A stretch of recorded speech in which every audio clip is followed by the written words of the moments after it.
Hey, what is up, you sexy beasts? GhostSickness or Tristan here, and today I'm bringing you a very creepy creepypasta called Robert the Doll. A link in the description below if you guys want to follow along, as well as go ahead and look into this story. It's an actual doll, which is really creepy, and it did inspire the story for Chucky, so it's a pretty interesting story. That's why I'm telling it today. Don't forget to smash that like button. Let's see if we can do 500 likes. I'm going to end on the story as I always do, so sit back, relax, and enjoy. In the late 1800s, Thomas Otto and his family moved into a mansion at the corner of Eaton and Simonton Streets in Key West, Florida, now known as the Artist House. The Ottos were known to be stern with their servants, sometimes even mistreating them. It was the treatment of one such Haitian servant that provided a twist in this story. This woman was hired to take care of their son, Robert. One day, Mrs. Otto supposedly witnessed her practicing black magic in their backyard and fired her.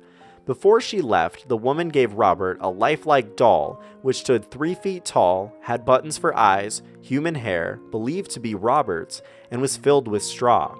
Dolls that resembled children were not unheard of during this time, but this one proved to be special.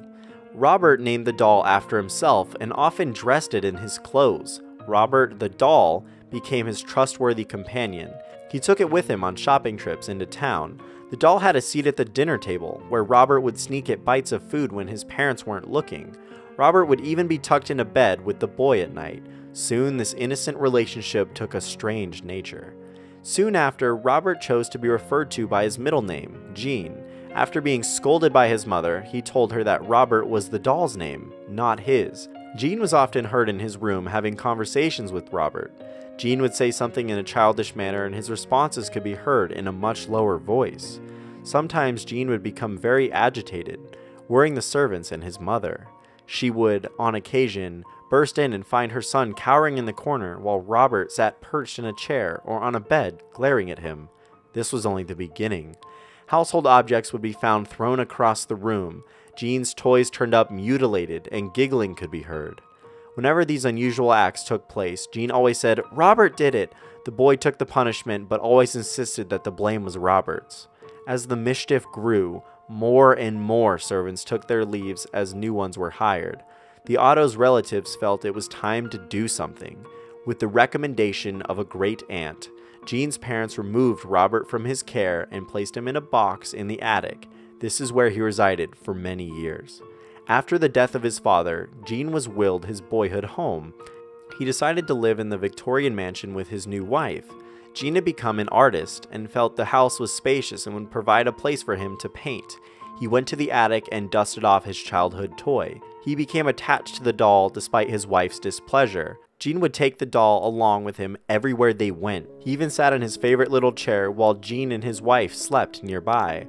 The turret room became Robert's domain after Mrs. Otto moved him back to the attic. Their marriage slowly became sour until Mrs. Otto supposedly went insane and died of unknown reasons. Jean followed soon behind.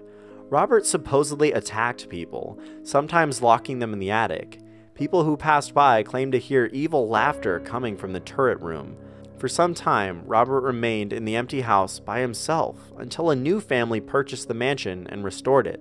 The doll was once again moved to the attic. This pleased it as much as the last time. The doll was often found throughout the house. On one certain night, Robert was found at the foot of the owner's bed, giggling with a kitchen knife in hand. This was enough to send him fleeing from the home. Robert was later moved to the East Martello Museum in Key West, where he sits perched in a glass box. Despite his new living quarters, the doll is believed to not have given up his menacing ways. Visitors and employees claim that they have seen the doll move. His smile has been known to turn into a scowl. One employee cleaned Robert, turned off the lights, and left for the night. The next day, he returned to find the lights turned on, Robert sitting in a different position than the night before, and a fresh layer of dust on his shoes. Some say he'll even curse you. If you want to take a picture with him, you must ask politely. He'll tilt his head in permission. However, if he doesn't want you to take the picture anyways, a curse will befall upon you and anyone who accompanied you to the museum. The same will happen if you make fun of him. To this day, Robert remains in the East Martello Museum in his sailor suit, clutching his stuffed lion, continuing his menacing ways.